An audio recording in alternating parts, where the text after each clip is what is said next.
आज का हमारा पहला सवाल है कि पर्टोसिस कौन सी डिजीज़ है जिसे हम वूपिंग कफ भी कहते हैं, और पर्टोसिस काफ़ी अलग सा नाम है, तो इसका मतलब क्या है जिससे ये सभी लोगों को समझाने में आसान रहे। Pertussis is like medical terminology है, बट वैसे इसका अगर हम हिंदी में अनुवाद देखेंगे तो कोई काली खांसी बोलता है। जी सर। बट ये बीमारी तो बहुत सालों से पता है, हमारे इंडियन कल्चर में भी बहुत लोगों को पता है। हर भाषा में इसका अलग अलग नाम रखा है, तो जैसे इसकी दिक्कत है वैसे ही इसका नाम है।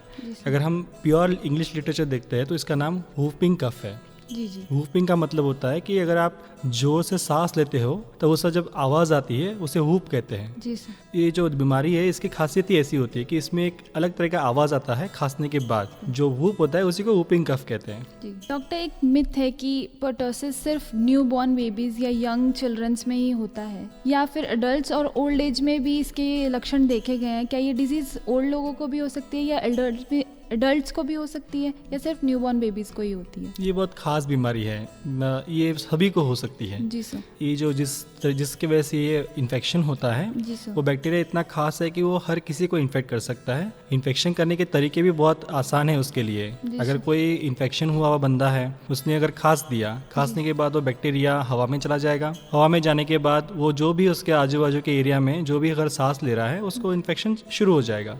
इसलिए इसका स्प्रेड भी बहुत ईजी है, यानी आराम से एक आदमी से दूसरे आदमी में चला जाता है। एंड क्योंकि ये एयरबॉर्न यानी हवा से फैलने वाला बीमारी है, तो इसलिए हर किसी एज ग्रुप, अगर आप न्यूबॉर्न लो, छोटे बच्चे लो, बड़े लो, बूढ़े लो, सबको ये इन्फेक्शन होता है। जी सर। सिर्फ इन्फेक्शन होने का तरीका अलग अलग हो सकता है। इन्फेक्शन जब होता है तब वो कितना सीवियर है, कितना प्रॉब्लमेटिक है एक बच्चे के लिए या एक बड़े के लिए, वो अलग अलग हो सकता है। जी सर। सर, पर्टोसिस में कितनी स्टेजेस होती हैं और इनक्यूबेशन पीरियड क्या है? और जैसे कि इसे 100 डे कफ भी कहा जाता है, तो इसे 100 डे कफ क्यों कहा जाता है? इसके बारे में हमारे लिसनर्स को आप बताइए। तो कोई भी एक बीमारी सोचेंगे हम, तो कोई भी इन्फेक्शन जब होता है तो इसका मतलब उसके एक पार्ट्स होते हैं उसके इन्फेक्शन करने के। जैसे कि पहले बार बैक्टीरिया या वही इन्फेक्शन करने वाला जो भी ऑर्गेनिज्म है, जो भी चीज़ है, जीवाणु है, वो पहले शरीर पे आएगा। आने के बाद वो पहले तो अंदर चला जाएगा। कुछ इन्फेक्शंस होते हैं जो कि ऊपर जो हमारी सतह है उस पर ही रहते हैं, जैसे सांस की नली में ही रहते हैं, या पेट की जो हमारी लाइनिंग है, पेट की जो आतड़ी है उसमें ही रहते हैं। कुछ जो इन्फेक्शंस है वो अंदर घुस जाते हैं शरीर के अंदर, वहाँ से खून में फैल जाते हैं, वहाँ से और भी कई जगह जाते हैं और फिर प्रॉब्लम्स क्रिएट करते हैं। तो जैसे जैसे ये अपने अपने काम यानी अपने जो स्टेजेस बढ़ते जाते हैं वैसे वैसे इसके कैटेगराइजेशंस हो जाते हैं। जैसे हमने बोला अभी इंक्यूबेशन पीरियड, इसका मतलब होता है कि जैसे हमें वो बैक्टीरिया तो हुआ है, इन्फेक्शन के लिए वो बैक्टीरिया हमारे शरीर में तो आया है, लेकिन उसकी वजह से मुझे अभी तक कोई दिक्कत नहीं हुई है। तो जब तक मुझे दिक्कत होती नहीं है, जिस दिन से वो हमारे शरीर में आया है, लेकिन जिस दिन तक मुझे अभी दिक्कत नहीं हुई है, उसे इंक्यूबेशन पीरियड कहते हैं। अगर हम पर्टोसिस की बात करेंगे तो ये अराउंड 1 वीक to 2 वीक्स रहता है, यानी 1 हफ्ते से 2 हफ्ता। यानी आप समझो अगर किसी को इन्फेक्शन ऑलरेडी था, उसके आप संपर्क में आ गए, उसके वजह से आपको इन्फेक्शन मिल गया, लेकिन आपको एक दिन में दिक्कत नहीं होगी, आपको टाइम लगेगा, अराउंड 1 हफ्ते से 2 हफ्ते टाइम लगेगा, फिर आपको भी दिक्कत आना शुरू हो जाएगी। जैसे दिक्कत उसको शुरू हुई थी वैसी दिक्कत आपको भी आनी शुरू हो जाएगी। तो जैसे आप स्टेज के बारे में बोल रहे थे, तो ये कुछ ही इन्फेक्शन में ऐसे स्टेजेस होते हैं, बट ऐसे इस केस में खास करके पर्टोसिस में अच्छे से स्टेजेस होते हैं, यानी एक पड़ाव होते हैं जिसमें इन्फेक्शन अपने रूप बदलते रहता है। जी सर। पहला पड़ाव जो हमारे मेडिकल लिटरेचर में कहा जाता है केटार स्टेज बोलते हैं। केटार का मतलब ही होता है कि नाक बहना। जी जी जी। तो जैसे नॉर्मल जैसे सर्दी खांसी होती है वैसे ही इन्फेक्शन होता है। शुरुआत के 1 हफ्ते में आपको जब दिक्कत शुरू होगी तो थोड़ा सा बुखार आएगा, बहुत ज़्यादा बुखार नहीं रहता इसमें, 100 तक या 101 वगैरह इतने बुखार रहेगा। शुरुआत में सिर्फ थोड़ा सा बुखार रहता है, हाथ पैर दर्द होते हैं, सर्दी रहती है, थोड़ी बहुत खांसी रहती है। इसमें खांसी ज़्यादा इनिशियल में नहीं रहती, सर्दी ज़्यादा रहती है, अकड़ाव महसूस होता है। ये अंदाज से 1 हफ्ता 2 हफ्ता चलता है। जैसे जैसे इन्फेक्शन बढ़ते जाएगा वैसे वैसे इसका फिर स्टेज बदलता है। जो नेक्स्ट स्टेज आता है उसे बोलते हैं पैरोक्सेस्मल स्टेट। इसे पैरोक्सेंस क्यों बोलते हैं? वैसे इंग्लिश लिटरेचर में अगर हम इसका पैरोक्सेंस का मतलब देखेंगे तो कोई भी चीज़ अगर बार बार होती है तो उसे पैरोक्सेंस कहते हैं। तो इसकी खासियत क्यों बोलते हैं इससे? क्योंकि इसमें वैसी ही चीज़ होती है। इस इन्फेक्शन का खासियत यह है कि इसके जो अलग दिक्कत थी, जैसे बुखार, जो नाक बहता है, या फिर जो अकड़न महसूस होती है, ये सिर्फ शुरुआत में 1 हफ्ते के लिए महसूस होती है। 1 हफ्ता जैसे ही खत्म हो जाता है ये सब चीज़ें चली जाती है। हमें या जो भी बच्चा जिसको भी ये इन्फेक्शन हुआ है उसको सब अच्छा महसूस होना शुरू हो जाता है। लेकिन सिर्फ खांसी बहुत रहती है, एंड जो खांसी पहले कम थी अब वो खांसी बढ़ना शुरू हो जाती है, और वो इतनी बढ़ती है कि जैसे जैसे ये बीमारी बढ़ती जाएगी वैसे वैसे खांसी बढ़ती रहती है। तो बढ़ती यानी होता क्या है, होता का मतलब ये है कि जैसे अगर इसको खांसी आने शुरू हो गई तो उसको रोक नहीं सकता। एक खांसी के बाद दूसरी खांसी आएगी, उसके बाद तीसरी खांसी। तो शुरुआत में 2 या 3 बार खांसी आएगी एक ही टाइम पे, लेकिन जैसे जैसे बीमारी बढ़ती जाएगी तो वो 10-10 बार आएगी, फिर कभी कभी 12 बार आती है। तो वो इतनी बार होती है कि उसको सांस लेने में दिक्कत, मैंने बीच में वो सांस भी नहीं ले सकता, सिर्फ खांसते रहता है एंड खांस के इतना खांसते रहता है कि आखिर में उसको कभी कभी बच्चे उल्टी भी कर देते हैं एंड उसके बाद वो सांस लेते हैं। तो इसीलिए इस बीमारी में पैरोक्सिस्मल स्टेज इसीलिए बोलते हैं क्योंकि ये खांसी इसी ऐसे एक मशीन गन जैसे खांसते रहते हैं बच्चे एंड आखिरी में एकदम उल्टी करते हैं या कभी कभी एकदम बेहोश भी हो जाते हैं, सांस भी नहीं ले पाते, नीले पड़ जाते हैं एंड उसके बाद जब सांस लेते हैं तो आवाज़ आती है, that is what is called hoop. तो ये जो आखिर में जब सांस लेते हैं तब ये थोड़ा ठीक महसूस करते हैं। इसलिए बच्चे ना बहुत डरते हैं इस स्टेज में, जो भी बच्चे हो या बड़े हो, ये जो स्टेज शुरू होती है इन बच्चों को बहुत डर लगता है कि जब भी खांसी शुरू हो। वैसे ये बच्चे आराम से खेलते हैं, कूदते हैं, खाना वाना खाते हैं, सोते हैं, लेकिन उनको डर ये लगता है कि अगर खांसी शुरू हो गई तो उनको पता है अगर ये खांसी शुरू हुई तो मैं कंट्रोल नहीं कर पाऊंगा और खांसते रहूँगा। उसको ये बहुत डर लगता है इस बारे में। एंड देन लास्ट स्टेज तो फिर इम्प्रूव होती जाती है, कॉन्वालेसेंट स्टेज बोलते हैं उसे, वो इम्प्रूव होके ठीक हो जाती है। तो सर हमारा अगला सवाल है कि पर्टोसिस इतना कॉमन प्रॉब्लम है या फिर अगर देखा जाए कि ये कोई सीवियर डिजीज़ है जिसके लिए पेरेंट्स को या टीचर्स को या जो भी एक किड के साथ या एडल्ट के साथ भी कोई रहता है तो उनको एजुकेट करें या उनका साथ दें या उनको समझाएं या बताएं, किस तरीके से इसे मतलब लेना चाहिए हम? वैसे देखा जाए तो ये नॉर्मल सर्दी खांसी जैसे बीमारी है जी सर, है ना। मैंने शुरुआत में भी आप जैसे हमने अभी बात किया था कि शुरुआत भी ऐसे सर्दी खांसी जैसे ही शुरू होता है जी सर, और बहुत कॉमन भी है जी सर, बहुत ज़्यादा। हमारा जो डेवलपिंग कंट्री है उसमें भी बहुत कॉमन है, ऐसा नहीं सिर्फ हम में कॉमन है, डेवलप कंट्रीज़ में भी बहुत कॉमन है, उनकी यहाँ पे भी बहुत केसेस मिलते हैं। ये तो वैसे तो बहुत कॉमन चीज़ है, बट यही है कि अगर इन्फेक्शन शुरू होने के पहले हफ्ते बाद तो कोई दिक्कत नहीं रखती है पेरेंट्स को, लेकिन जब वो खांसी ज़्यादा बढ़ती जाती है तब इनके लिए ज़्यादा वो महत्वपूर्ण हो जाती है, क्योंकि वो खांसी बढ़ती रहती है। बच्चों को ठीक महसूस नहीं होता है, जब खांसी करने के बाद उनकी हालत देखने के बाद पेरेंट्स को बहुत डर लगना शुरू हो जाता है कि क्या होगा, क्या इस सांस की दिक्कत ज़्यादा हो रही है, क्या हो रही है, उनको समझ में नहीं आता है। तो ये एक डरने वाली चीज़ होती है इसमें। अदरवाइज ऐसी बीमारी में ज़्यादा कोई दिक्कत नहीं होती है, और ये भी अच्छी बात है कि ये अपने आप ठीक भी हो जाता है। अगर आप एक टाइम पीरियड उसको जो जितना टाइम का है, अगर उस टाइम में अगर ये इसको आप ठीक संभाल लेते हैं बच्चे को, कि एक उसके स्टेज के बाद ये अपने आप ठीक भी हो जाता है। तो अगर हम कॉम्प्लिकेशन की बात करें सपोज कि इसमें और ज़्यादा क्या तक हो सकता है, तो वैसे 99% तो कुछ नहीं होने वाला। जैसे 5% अगर हम एवरी 100 बेबीज़ लेते हैं तो उनमें ही दिक्कत होती है। उसमें भी अगर हम सोचें किसको दिक्कत ज़्यादा होती है,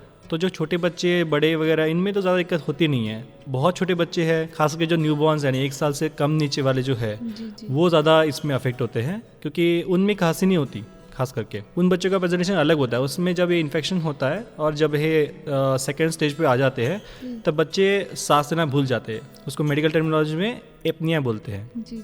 तो ऐसे एपिसोड जब आते हैं, बच्चा सांस लेना भूल जाता है तो नीला पड़ता है, दिल रुक सकता है, डेथ भी हो सकती है। तो ये न्यूबॉर्न में थोड़ा अलग होता है, छोटे बच्चों में थोड़ा अलग होता है इसका प्रेजेंटेशन। खांसी नहीं आती है। ये खांसी वाली चीज़ें ज़्यादा दिक्कत आती है ये थोड़े से जब बच्चे 5 साल के 10 साल के हो जाते हैं, और बड़ों में भी होता है, लेकिन बड़ों में दिक्कतें कम रहती है। और जिसको दिक्कत हो सकती है वो बूढ़े हैं, उनको फिर से दिक्कत ज़्यादा होती है, इनको ज़्यादा प्रॉब्लम हो सकता है। बट अगर हम देखेंगे कि कौन सा एज ज़्यादा डेंजरस है, तो वो तो छोटे बच्चे हैं जो एकदम छोटे 1 साल से कम वाले हैं, तो उनके लिए ज़्यादा ये धोखादायक है। इसमें होने के लिए वैसे जैसे मैंने बताया कि वो सांस रुक सकता है, दिल रुक सकता है, और कभी कभी मर भी सकते हैं बच्चे। जो बड़े बच्चे, थोड़े से बड़े बच्चे होते हैं, बिकॉज ये बहुत ज़्यादा खांसते रहते हैं तो सांस नहीं ले पाते हैं, तो कभी कभी आँखों के अंदर खून बह जाता है, दिमाग के अंदर खून बह जाता है, कभी कभी पसलियाँ टूट जाती है। तो ये खांसी के वैसे सब कुछ दिक्कत है, जितनी ज़्यादा खांसी रहेगी उतना ही ज़्यादा प्रॉब्लम रहेगा। अदरवाइज ये बैक्टीरिया का खासियत यह है कि ये सिर्फ और सिर्फ सांस की नली में ही रहता है, इसके आगे बढ़ता नहीं है, उधर ही वहाँ पे ही वो रह के अपनी जो भी लक्षण है वो दिखाता है। तो इसीलिए है कि अगर हम खांसी को कंट्रोल कर पाते हैं तो इसकी दिक्कतें ज़्यादा नहीं रहती। सर पर्टोसिस के एयरबॉर्न डिजीज माना गया है, ये कम्युनिकेबल डिजीज है, तो खांसने या छींकने के अलावा भी क्या ये किसी और स्प्रेड से हो सकता है, जैसे टच वगैरह या किसी और चीज़ से? तो इसके बारे में हमें बताएं। वैसे देखा जाए तो जैसे मैंने बताया कि ये जो बैक्टीरिया है जी सर। ये सिर्फ अपने सांस नली में रहता है, जी सर। तो ये वहीं पे ही रहता है, खून के अंदर जनरली जाता नहीं है। जी सर। और इसका जो इफेक्ट होता है वो उसके स्पेशल टॉक्सिन्स के वजह से होता है। जी सर। इसको पर्टोसिस टॉक्सिन्स बोलते हैं। जी टॉक्सिन का मतलब है कि उनके जो हथियार है जिससे वो काम करते हैं।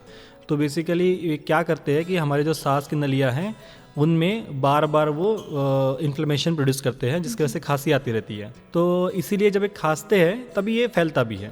तो खून के ज़रिए तो ये जाता नहीं है, ये ज़्यादा तो खांसी के वजह से है। एयरबॉर्न डिसीज इसलिए बोलते हैं। तो यही एक तरीका है इसका जाने का मोस्टली।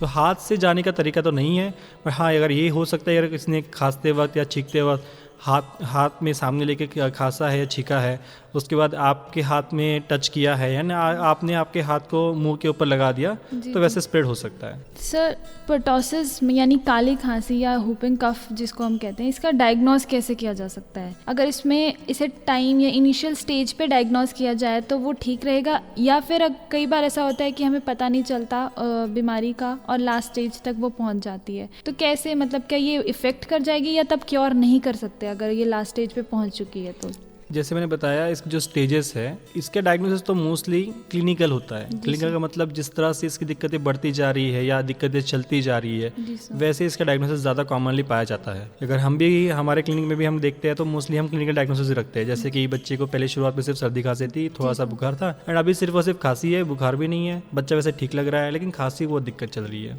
तो क्योंकि जो टेस्ट अवेलेबल है, जो बायोकेमिकल या जो माइक्रोबायोलॉजिकल टेस्ट अवेलेबल है, वो थोड़े से दिक्कत वाली है। क्योंकि इसको जो टेस्ट करने की जो तरीका होता है, जिसके लिए वो जो स्पेशल मीडियम लगता है वो लाना, प्रक्रिया करना, उसके लिए स्पेशल ग्रोइंग मीडिया लगता है जिसको बॉडेड गेंजा मीडिया बोलते हैं। एंड अदर टेस्ट भी है, जैसे PCR बेस्ड टेस्ट है। तो ये सब टेस्ट के लिए कॉस्ट ज़्यादा है, जितना कि इसका एक्चुअली बीमारी का उतना सिग्निफिकेंस नहीं है। तो अगर हम कॉस्ट बेनिफिट रेशियो देखेंगे तो बेटर है कि आप ट्रीटमेंट करो rather than going for complete confirm diagnosis, जो कि बहुत बार होता भी नहीं है। हमारे सेटअप में अगर हम जनरल सेटअप में जाएंगे तो जो अगर जनरल फिजिशियन है उसके बाद इतने सारे टेस्ट होती भी नहीं है। और बिकॉज ये बीमारी ज़्यादा कॉमन है तो जनरली लोग क्लिनिकली डायग्नोस करते हैं एंड उसके हिसाब से ट्रीटमेंट देते हैं। बात अगर हम एंटीबॉडी की ट्रीटमेंट की बात करेंगे तो डेफिनेटली बिकॉज ये बैक्टीरिया है तो उसके लिए ट्रीटमेंट अवेलेबल है। तो इसमें main different type of antibody होते हैं, जैसे एजिथ्रोमाइसिन, क्लैरिथ्रोमाइसिन।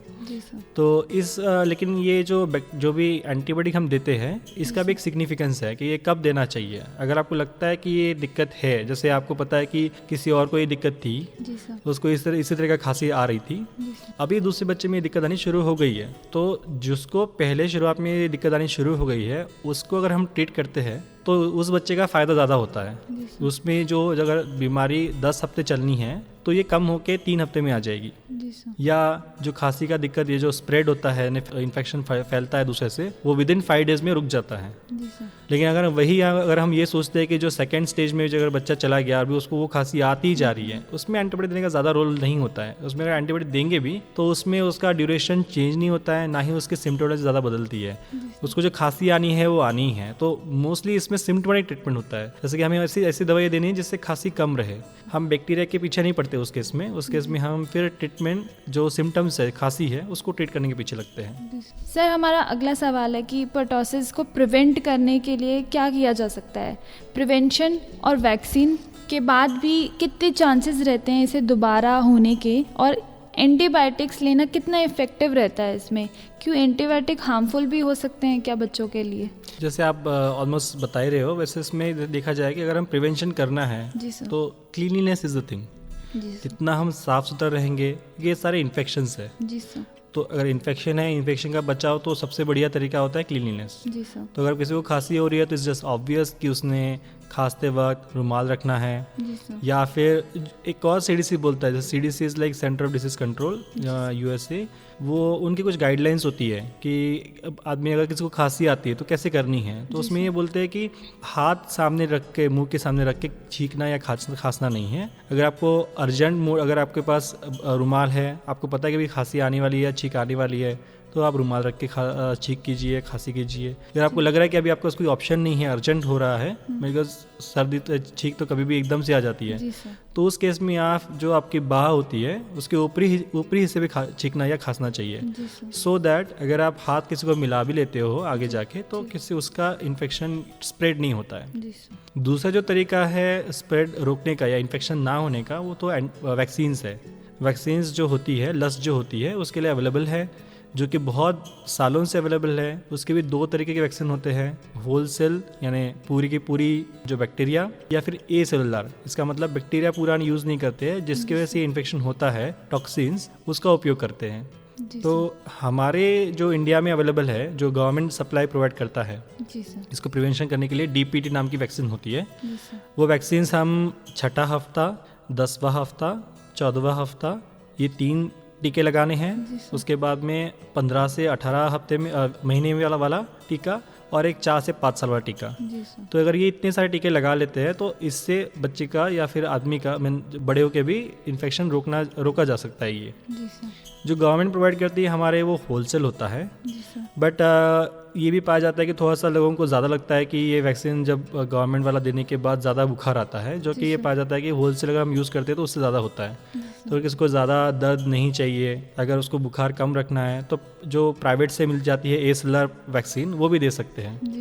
बट अगर हम 2009 में भी बहुत सारे स्टडीज़ वगैरह आए हैं, तो ये कहते हैं कि हमारे लिए, इंडिया के लिए इट इज़ बेटर कि हम होलसेल यूज़ करें, जो कि गवर्नमेंट प्रोवाइड करती है। तो it's always better, government free भी प्रोवाइड करता है वैक्सीन, तो यहाँ से खरीदने का कोई मतलब नहीं है, गवर्नमेंट प्रोवाइड कर रहा है फ्री ऑफ कॉस्ट, उसी को यूज़ करना चाहिए। जैसे आपने 3rd क्वेश्चन पूछा कि क्या ये वैक्सीन देने के बाद भी हो सकता है, तो डेफिनेटली ये हो सकता है। यही एक बीमारी है जो कि लस यानी टीका लेने के बावजूद भी हो जाती है। इसके रीजंस बहुत सारे हैं। इट्स नॉट लाइक कि हर बार से वैक्सीन ठीक से नहीं मिला इसके वजह से, जबकि दूसरा रीज़न ये है कि हमारी जो इम्यूनिटी प्रोड्यूस होती है, जो हमारे शरीर में रोग प्रतिकारक शक्ति बनती है इसके अगेंस्ट में, वो ठीक तरह से नहीं बन पाती है। जो कि ये स्टडीज़ बोलती है कि वो जो इम्यूनिटी बननी है वो ज़्यादा देर तक रहती नहीं है, 1 साल तक या से 4-5 साल तक इसका असर रहता है, उसके बाद ये इम्यूनिटी चली जाती है। इसीलिए जो अभी नए गाइडलाइंस आए हैं, जो CDC जो रेकमेंड किए हैं आउटसाइड एंड डेवलप कंट्रीज़ में, कि पहले तो हम सिर्फ 5 साल तक देते थे, नाउ दे आर सेइंग कि अभी आपको सिर्फ 5 साल नहीं, आपको आगे भी देना चाहिए। तो एक 10-12 साल पे एक और टीका लेना चाहिए, जिसको Tdap बोलते हैं। हमारे पे वैसे ऐसी स्टडीज़ नहीं है। मैंने भी इसी पे ऊपर एक स्टडी भी किया है, जस्ट टू नो कि यानी 10 साल पे ये इन्फेक्शन जब होता है तो क्या हमें ये 10 साल वाला टीका लेना चाहिए, नहीं लेना चाहिए।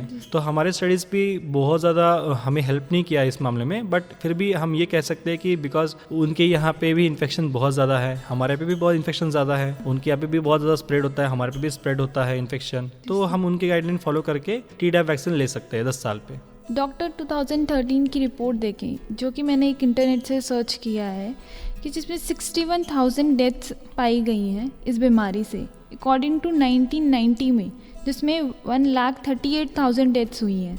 तो क्या ये डिजीज़ सिर्फ एक दिखाने के लिए है, या सच में ये ग्रोइंग है कि ये प्रॉब्लम डिक्रीज़ हो रही है टाइम के साथ, और इसके ऊपर मतलब वैक्सीन्स जैसे इंट्रोड्यूस हो चुकी हैं तो क्योर कर पा रहे हैं इसे, या फिर ये असली सच है वो कुछ और ही है? इस पे डॉक्टर थोड़ा प्रकाश डालिए। अच्छा, तो हम जो आप बोल रहे हो वो भी एक कड़वा सच है कि इन्फेक्शन कम हुआ है, इन्फेक्शन का जो रेट है, जो इतने बच्चों को दिक्कत होती थी वो कम हो रही है। इवन ये भी पाया जाता है कि अगर किसी ने वैक्सीन लिया है तो इन्फेक्शन जितना रहना है उतना नहीं रहता है, इन्फेक्शन होता है, पर उसके सिम्टम्स या फिर जो सिवियरिटी बोलते हैं कि भाई आगे जाकर दिक्कतें ज़्यादा होती है, नहीं होती है, वो कम होती है। बट ये डेफिनेट है कि इतना डेफिनेटली हो रहा है। इसका जो मेन प्रॉब्लम है कि क्या ये सच है या झूठ है, ये समझिएगा। मेन प्रॉब्लम ये है कि इसकी जो एक तो रिपोर्टिंग होती नहीं है इंडिया में, यानी हर डॉक्टर ने रिपोर्ट करना चाहिए कि ये मुझे ये केस मिला करके आज।